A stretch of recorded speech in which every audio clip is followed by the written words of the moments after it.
Here we are in a very busy place, and it's raining today, so we drove over here in the van. So he just got out of the van. He's very happy and excited to be here around a bunch of things going on. There's a forklift coming out, and I'm going to practice. Come. Good. See how I did that? I said come once. Good. What he'll do with big distractions is he'll just keep coming back to me before I even call him to come. Come! Good. But notice how all I have to do is put that target hand down, and I had a reward twice in there, but watch how I'll do this. There's nothing in here. Come! Good boy. We'll keep doing that with no food. Come! I don't want him to jump on these guys. Good boy. And we'll keep doing it. He's getting all tangled up in the leash.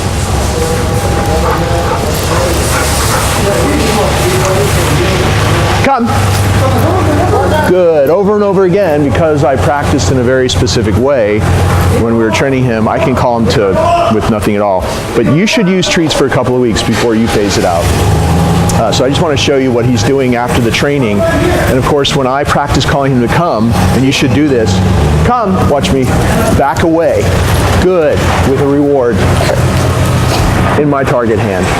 You only say it once. You're only practicing on leash when you practice, so you can be assured of success every time. Come. Good. The left hand grabs the leash. Your right hand opens it. As soon as his nose touches the target, your right hand opens it. He gets a reward. You grab the leash at the same moment, just like you just saw me do, and you say good at the moment he takes the treat. And that's how you practice, and you're always backing away, because when you back away, it draws the dog to you, and it enables you to have that kind of recall that you saw the first few times when this little clip started. So you practice in a way that makes him always run back to you really quickly and instantaneously when you can't back away, when you don't have food and there is no leash.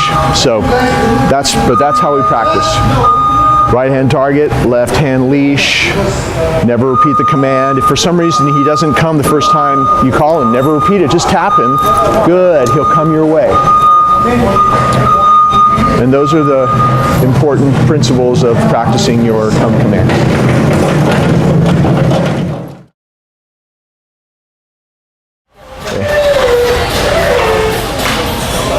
We're just going to give Lemmy a little free time. He loves people, he loves activity, and I just want to show you how I'm handling the leash in a situation where he would really be excited.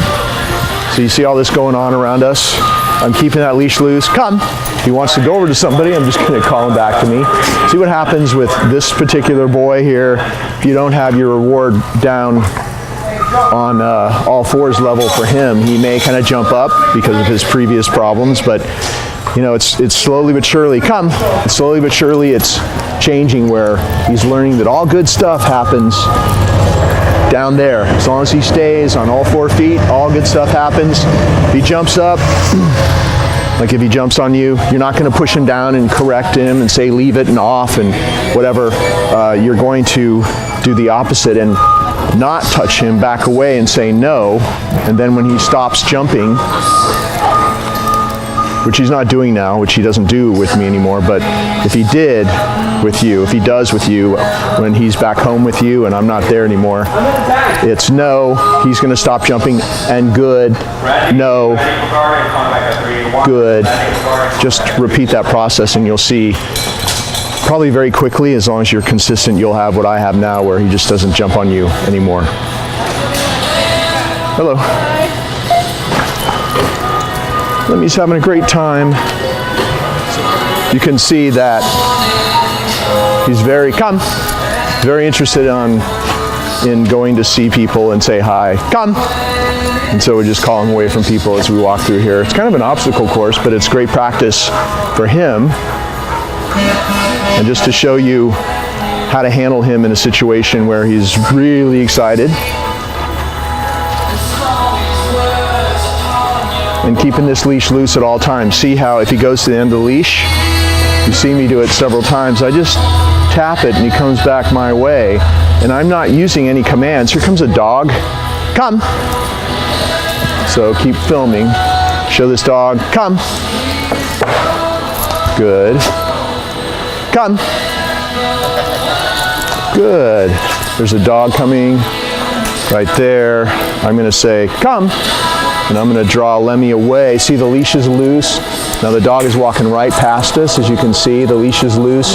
I'm just luring him with a nice handful of rewards. Now watch the dog go. See, show the dog, and then show me what I'm doing with Lemmy. Come. Good. As the distraction walks away, see, he's not even interested anymore. I get a couple more repetitions in of calling him away from that distraction. Now that, he's in an overstimulated state of mind here, and then a dog shows up on a leash, which he likes other dogs, and doesn't have aggression, but he would get really overstimulated before and pull and be kind of out of control. All I did was took an extra big handful of natural balance, lured him over to me, and my hand is empty right now, but he'll come anywhere that hand goes, and you'll have time to grab the leash and get him out of there, or do what I did and just wait till it passes by. Then you can get a couple repetitions of calling him away from that distraction as it moves away from you, which is always great practice.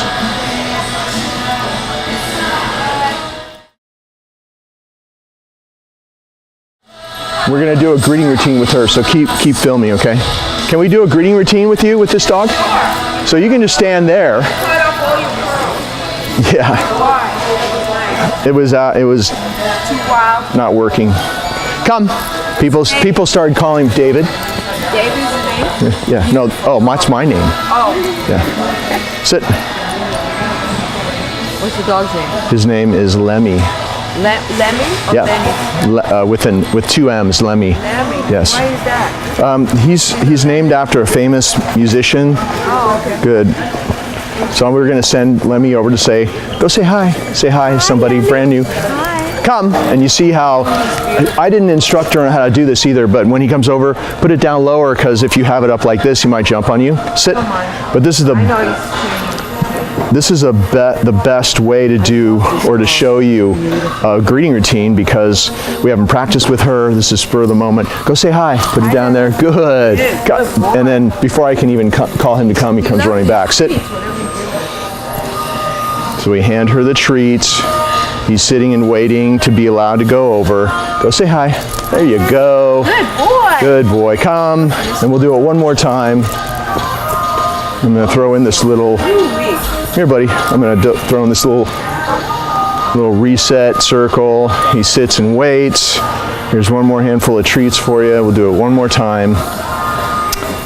He waits until you actually pat his chest with your right hand. The leash is always loose. Go say hi. Hi, Lemmy. He doesn't jump. He gets a treat. Good boy. Good. I'm not even saying come anymore, although you should, because we've probably done this a few hundred times, but you haven't done it that much yet. So for a while, always call him to come away from the other person. And you're probably just going to practice this mostly with members of your family or people that he really knows. Sit. We only say the command one time. Stay is built into sit. So if we say he needs to stay there. We say just the command sit. He needs to stay there until we release him. Stay is built into sit, so we don't have to say stay. You only say it one time, and then you can practice any number of different types of stays. This is just a basic sit stay where he accepts me walking around both ways. We're in public, so I'm not going to drop the leash, but if you're in a yard or a house, you can walk farther away, of course. He needs to stay and wait until you come back and release him, of course. And that would be just like this. Pat his chest and say, go, and he's free.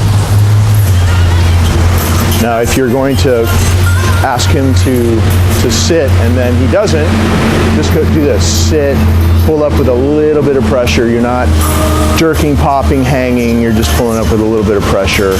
Make sure that you do it as you say the command. So it's not tell him, wait for him to ignore you and then do this, because you'll get stuck in that pattern forever. It's okay. It would be like this. If you think that he's going to ignore you, it's sit. So all he knows is that he heard the command, and the very moment he heard it, he went there. And that's how you'll pretty quickly get out of having to do that.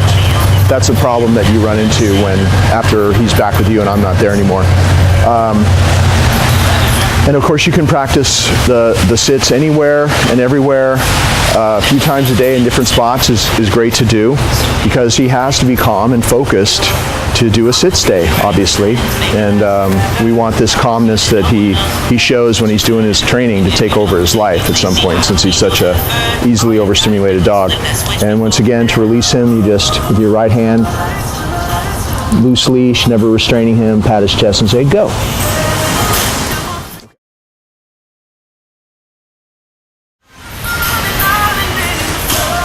Down.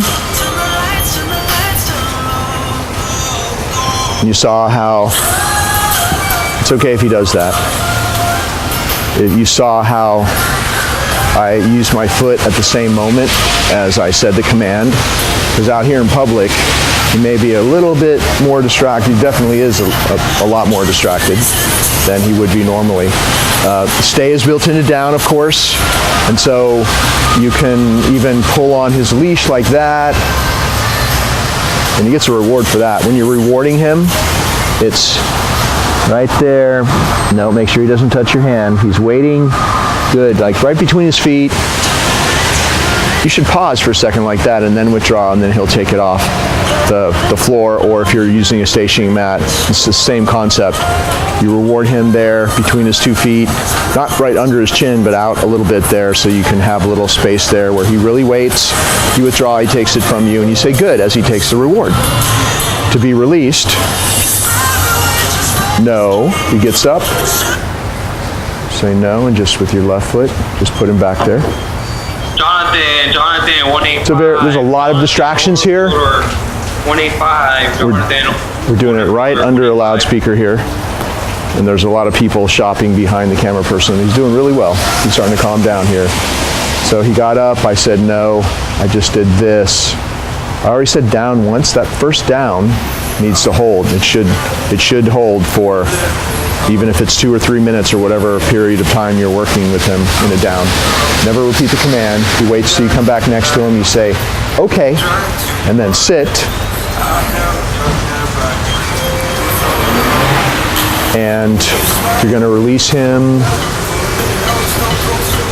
Make sure you pat his chest and say, go.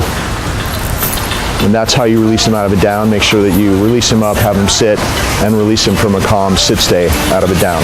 Because that way, he stays a lot calmer at the release. It's all about the release. If he's got a great down stay or sit stay going, and then you release him in an excited, hyper way, he's gonna be hyper all of a sudden. He's gonna destroy that fragile calmness that we're gradually building in him. So the calm release out of the sits and downstays is very important, because we're doing the training in a way that changes him 24/7. It's not just about him doing a sit stay or a downstay. It's we're really after the byproduct of doing it in a certain way, very carefully, releasing him very carefully in a calm way, so that he gradually over time gets calmer and calmer in his overall life.